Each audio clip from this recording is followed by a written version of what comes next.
Rebellion is entering its 5th year of business. In that time, we've grown a lot and seen a lot of change. We've always seemed to have a clear vision of who we are and what we're about. So we thought to ourselves. But recently, we took the opportunity to ask our fans, you guys, the rebels, what you think with a gigantic survey. We sent out a gift card and we said, hey, you have a chance to win a $100 gift card if you fill out this survey. Just tell us the truth. Tell us what you think. Be raw. Be real. 5 years ago, we also know that the craft beer scene in Regina and in broader Saskatchewan was still in the beginnings. It's baby steps, infancy, just getting started. But now we have tons of new breweries, tons of new craft beer to choose from. When we started, no one had really heard of growlers, and sour ales were still pretty rare, pretty hard to get. In the last 12 months, we've seen breweries in Saskatchewan make more than 10 different sours, and that was just in 2018. And still more are coming. The craft beer scene in Regina and Saskatchewan writ large has exploded. It's amazing. We thought these numbers were really interesting. When we were looking at the survey, we're saying, what does this mean? How do we interpret this? So I decided to ask Shaadie Musleh. He's a business analyst and one of the smartest guys I know. We asked him to take a look at the numbers and help us understand them a little. Maybe share some of these insights with you because we think they're really neat. You might remember Shaadie as the guy who is the primary author of the Craft Beer Economic Impact Report by Economic Development Regina. He's done a lot of research about the Saskatchewan marketplace and a little bit of research about the Saskatchewan craft beer scene. So he has a unique perspective, and I wanted to share that with you. Shaadie, welcome to the show. Thanks, Matt. I appreciate the introduction. Before we get into the numbers... I certainly don't feel like the smartest guy. Maybe I just need to hang around smarter people. I think we can agree on that. Before we get too deep into the numbers, we've got beer in front of us. Yes we do. This is a Dunkel by High Key. They're a brewery in Saskatoon. Small, brand new brewery. Awesome. Less than a couple years old. Nice people. 6% ABV. Mm-hmm. Cheers. Cheers. I was drinking this one with Mark yesterday. Mm-hmm. We had just tapped it yesterday, so we know it's a pretty fresh batch. This is really nice. This has a nice, even, smooth mouthfeel, creamy on the top. Got a little bit of that spice on the back end. Some really good darker flavors here. I gotta taste it again. The first time I had it, I was getting a lot of what I felt was raisin and toffee, but kind of maybe a burnt malty character. Other people were saying they were getting plum. The plum I get, for sure. There's something else hitting in there. I can't quite pick it down. But the fruitiness right off the hop is distinctly different when it finishes off the back end of your palate. So I think it's really unique in this flavor profile. This is fun. Dark figgy stone fruits. Yeah. Dried fruit. Yeah, for sure. Dried fruit. Yeah, it absolutely has that feel to it. That's wild.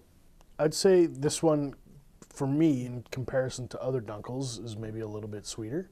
Think so? But it's not cloyingly sweet. It's not putting me off. No, I don't know if I would describe it as sweet as, I say, semi-creamy and then spicy at the end. Yeah. At least for me. That's relative to other Dunkels that I've had. Yeah. I think I've had, maybe the correct word would be drier. Mm-hmm. Do you like it? Thumbs up, thumbs down? I do like it. It actually reminds me a lot of like a younger Ruby Port, actually. That's what it reminds me of. That's what I'm getting stuck on. Which has, in this classic flavorings, that plum and that raisin.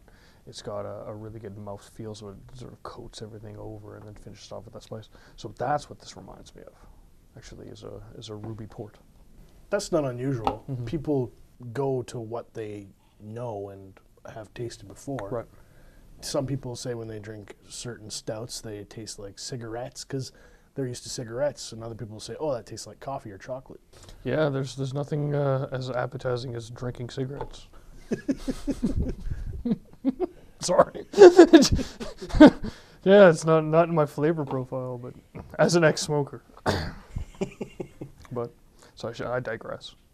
I'm just to relate that's where some people's minds go is. No, absolutely, and that's the best way to taste these things. So even in my past life, drinking a lot of booze and writing it down to write flavor profiles and what have you for menus, go with what you know, and if you understand it and if it works for you and it helps you pathfind to a new flavor or a different flavor, that's awesome. And I make no bones about it. My wine notes and beer notes were mine. Did I ever walk up and say, hey, do you get a big whole mouthful of juicy nibs when you drink that? No, but that's what it reminds me of, right? Some of the smells used to remind me when I was a kid, opening up a brand new action figure. You get that brand new plastically opened up a new action figure file. So that's what I would write down, because that's how I remember that stuff. Tasted like Star Wars Kenner. Yeah, well, it smelled like it, and you're just like, oh, that fresh smell when you get that brand new Han Solo. This is quality stuff, right? Yeah, right. Or this thing smells like a leather coat, right? Cigarettes, though, never came across, but The back of Grandma's knees. sorry, it's like licking tar. Oh, where do I sign up? Hands, small man. Give it a try. Like kissing a peanut. This is gonna go off the rails, man. But it's the rest of that scene that where Homer finds that $20 and he's talking to his brain. Oh, $20. I wanted a peanut. $20 can buy many peanuts. Explain how. Money can be exchanged for goods and services. You can buy a lot of peanuts. What? I wanted a peanut. I'm sure that'll all get edited out, but I don't think anybody cares about that. But I'll splice it in, to be fair. woohoo! I say that all the time. I'm like, oh, I wanted a peanut. And nobody gets the joke. Well, we're getting old, Matt. People didn't enjoy the finer things in life, like Fox TV on a Sunday night. Sarcasm of the Simpsons. Well, The shared language of well, I think Homer we and can. Bart. I think all Simpsons connoisseurs. Well, maybe not all. I shouldn't speak for everybody, but there was a time and a place where like they were hitting on all cylinders, right? That for me, that wheelhouse was the Conan O'Brien seasons 4 to 8 or whatever it was. I could watch those episodes over and over and over and over again and never get bored. Right? You ever see a man throw a shoe before? Yes, just once. As he's throwing the shoe, right? So it's just. For me, they kind of peaked around Smashing Pumpkins episode, when the guys are standing in the crowd. Are you being sarcastic, dude? I don't even know anymore. Billy Corman, Smashing Pumpkins, Homer Simpson, smiling politely. Yeah. It's all downhill from there. Yeah. No, for sure. Peak Simpsons. Got meta. It did get He's better. getting shot with a pig, wasn't he? No, he was getting shot out of a cannon. Shot with a cannon, I thought. Oh, shot with a cannon, that's right. Oh, man. Here goes Peter Frampton's big finale. Yeah, he was getting it in the guts or whatever. Yeah. That's right. What was his nickname? Oh, I can't remember. Now it just reminds me of the whole pig comment. Now it's got me reminded of when they shot the pig out of the cannon and they're running across Springfield It's just a little slimy. It's still good. It's still good. in the air. Just a little airborne, just a little bit airborne. Oh, the biggest quote from that episode was, You don't win friends with salad. That's always sings it right. so let's talk about some of these stats. Yeah, let's do that. One of the things that we noticed was age. Mm-hmm. When we looked at the age numbers, we weren't really surprised. No, and I don't think that what popped out here, obviously, is that you've got really high indexing of people between 25 and 44. Obviously, for survey purposes, that was broken down in a little bit more detail, but 75% of your core audience was coming from there. This is where your disposable income tends to be just a little bit higher. And we're seeing people that are actually making a pretty good wage. So when we dig a little bit deeper and we see how much money people were making across the board by household, it seems to fit what our early assumptions would have been, is that we've got a relatively young crowd drinking craft beer that aren't afraid of the price point. They're looking to spend money for higher quality beer. The Saskatchewan craft scene is focused more around the ages of 30. Yeah, if you were to say like right in the middle of it, you're about that probably closer to that 34, 35 is probably your median. Are you talking about the scene as a whole, or maybe just what we're seeing in Regina? I don't have any data to say for the whole, but I don't think Regina is that different than anywhere else. So I think you're probably safe to say that's probably, give or take a little bit, you're probably right in that wheelhouse, I would suggest. Is it accurate to say you drink what you can afford in university, and then when you get a job, you graduate, you say, I've got more disposable income, I'm going to enjoy something? That's certainly been my experience, your experience. Who isn't obviously having those conversations, right? Like when you're in university, you're not in it for the flavor. At least I wasn't. I was in it for the little, for the chugging and for the popularity points that massive consumption of alcohol buys one, I guess. I'm sure I didn't even get that far, but you were drinking for a different reason, and you were doing things and it was a different time too. So it's not to say that craft beer isn't happening with younger people. I think it probably is. I don't think people just turn 25 and they're like, oh, I'm going to go get some craft beer. I think that given the history of craft beer in Regina and how it started and how all these people know each other, and they came out of this ales club and so on and so forth, that it's actually more of a spillover effect of that than, say, university students don't drink it. But that's just my thoughts. I think that it probably, if we did a taste testing across with younger demographics, that they would come to the same conclusion that everybody else has. There's just higher quality, better flavor out of local developed product. You think that younger people going forward, because they have more options, are going to be drinking more craft beer? I think so, but I don't think it's just because of the options. I think there is a little bit of extra value that's coming out of local beer consumption. It's a sense of purpose, it's a sense of place. People get a sense of where they come from when they're consuming something that's local. There is always the attachment of being part of a neater, cooler story, to know that somebody 45 minutes out of town has been making the barley, and they've put all this time and effort into it, and now the brewer's going to respect that time and effort and turn it into a quality beer, and now I'm going to sit down and enjoy that time and effort of the farmer and the brewer and the so on and so forth into this little glass and get the value out of it that way. That's one of the things we've noticed, is we can walk out to a farmer's field less than 30 minutes from Regina. Mm-hmm. He's growing lentils, he's growing barley. Yeah. We look at him and we shake his hand. We say, hey, your stuff's going right into our beer. Right. And it means a lot to him. Well, absolutely. And it connects back to some of those common themes of farm to table and that we've seen in other food-related industries, right? And there's other byproducts there too, of course, right? There's less environmental impact because you're not traveling it across country and you're not storing it and so on and so forth. And you're just getting a good quality, fresh product. Fresh does matter when it comes to craft. Well, we know that beer doesn't age well. Well, typically. No. Beer like you and I don't age well, perhaps, but but it's not meant to age well, right? This is, I can't remember who said it, wasn't it? Isn't it better to burn out than fade away? Okay. I can't remember who said it.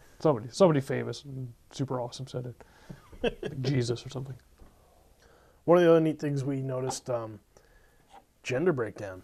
Yeah. What we've seen on our other kind of analytics in the past is this creep where it started off like 80-20 favoring men, and it's slowly narrowed down to getting closer to 50-50. Right. And that's a cool phenomenon. I think the more people that you just appeal to, the better the product's going to be.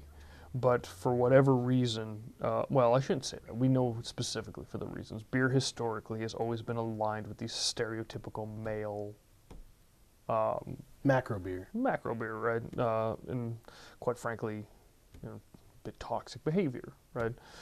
Well, I don't know why I'm skirting the issue. It's toxic behavior, but bringing more people towards the product and bringing more people towards this particular product that has a bigger impact, both in terms of how the city grows and how the province grows, those are all win-wins. Nobody ever said that beer should ever be for any one person or any one style or so on and so forth. So I think it's really, really cool that this particular beer line, in this case Rebellion, and I hope others are seeing this as well, are hitting across those types of lines.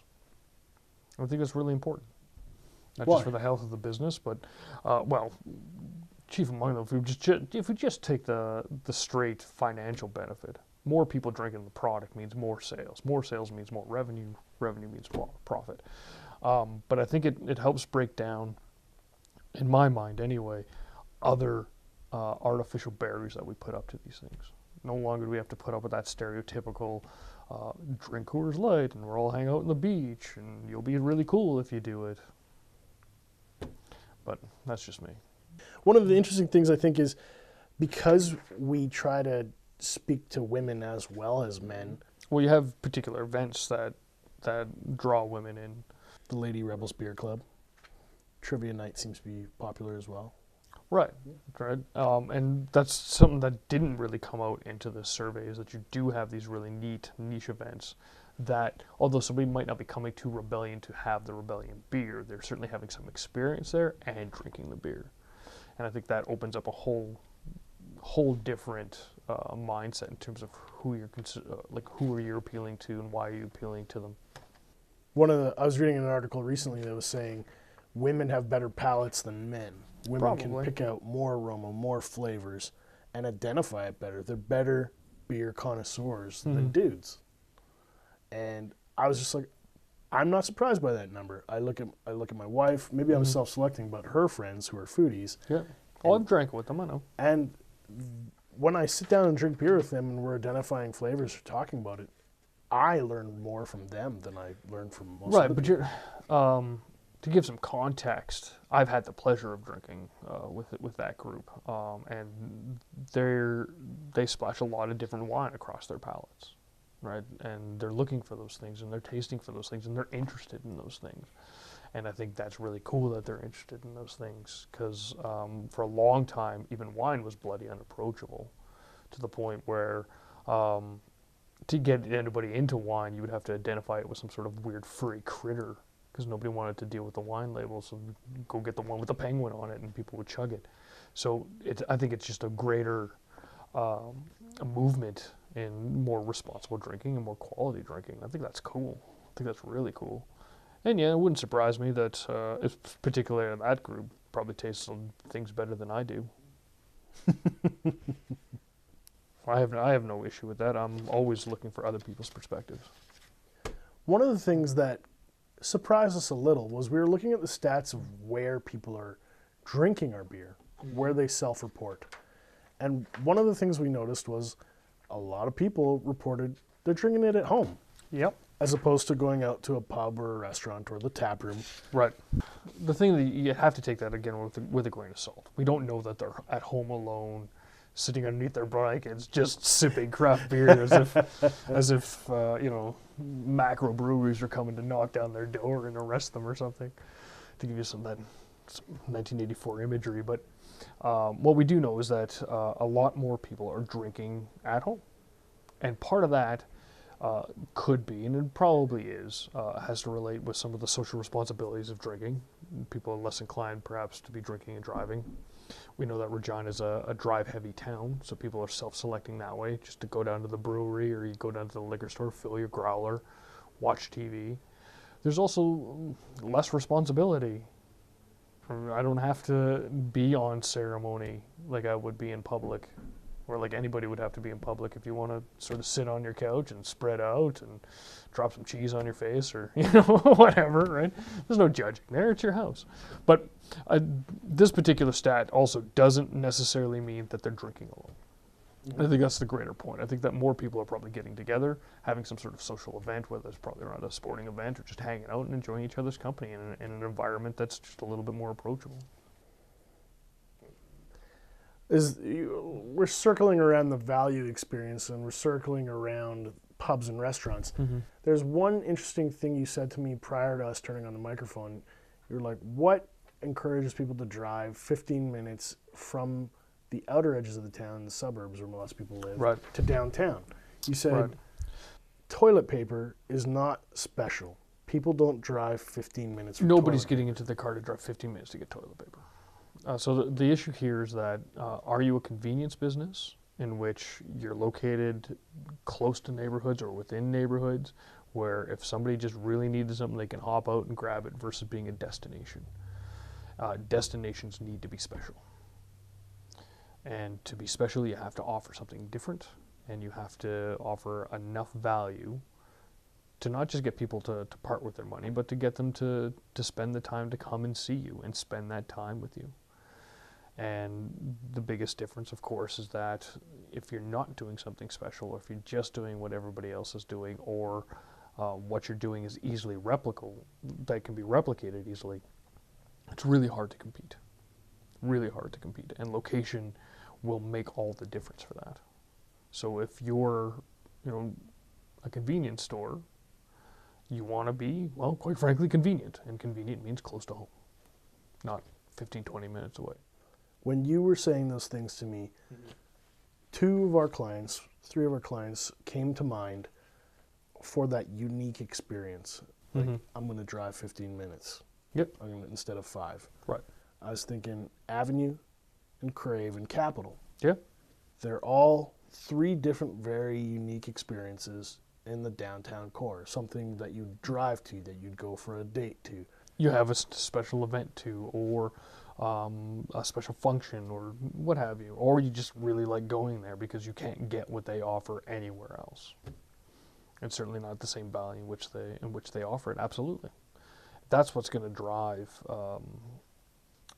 those destination places within cities, whether it happens to be a new area of town or, a downtown environment, so on and so forth. Be special, be different, be unique. What did you see in the numbers that was new to you or delightfully surprising to you? Well, I think a couple of things actually came out for me. One was brewery tours are an opportunity to expand the education piece of craft brewing and all the neat things that go into it, and that storytelling piece that behind this particular brand I think is really, really important, going back to our earlier comments about the farmer and the barley and so on and so forth. So that popped out on me, that just not enough people have taken it. The other thing that popped out at me is that the people that were answering the survey aren't necessarily the same people that were coming for trivia nights and different clubs and so on and so forth. So there's actually 2 very distinct consumer groups, one that answered the survey and one that's coming to the groups, that I think warrants further consideration and some thought. Nothing from the social media aspect jumped out at me, given how the survey was implemented for the most part. For the record, for people who don't know, we ask people what social media they use, how often they use it, and what they prefer to communicate with us on. And that'd be Facebook, Instagram, Untapped. I've got more disposable income. Maybe even Twitter. Right, and over-indexed with Facebook, and if you go back to some of your identifiers, that makes sense. You have an older crowd, they've got some disposable income, we're not generally, we're, the tail end of those millennials and Gen Xers, right, and those that are younger than us are much more visual, right, in terms of how they want to interact with social media and things like that, though just saying the word social media does make me feel old. But I thought, what would you prefer? I don't know if I prefer anything else. It's just reflecting back on my conversations early in my career, where you would have these executives with all this experience and stuff talking about the importance of social media. Anyway, so I've started to, I think I've always related it as a term that was a little bit older than I am, though I'm doing my best to get there every day. But yeah, I thought that those are the things that popped out at me, and that people drive their cars a lot. Right, 86% of respondents all drive their cars. But that, in terms of the construct of the survey, actually makes sense, because most of them are actually drinking at home. So they're coming to the brewery, they're saying their hellos, they might be trying something new or something different, and then they're filling up a growler and going home. Or getting ready for the weekend or whatever. In terms of the big picture, from last year's report to the stats you've seen throughout the year, the people you're talking to, do you think the craft beer scene might be going in a different direction in the future? I don't think the. I guess for a point of clarification, are we just talking about the Regina craft beer scene, or like craft beer in general? Regina, yeah, Regina Okay. and Saskatchewan. I don't think from a holistic point of view that it's going to be that much different. I think it's found its niche. I think it's inviting more people into that niche, and it's growing within that niche. Now, within there are different breweries doing different things that are going to differentiate each other. Absolutely. And I think that's where the innovation's going to come in. I think that's where the fun stuff's going to come in. And I think that's where people are going to be able to experience very distinct different tastes and profiles from very distinct different brewers.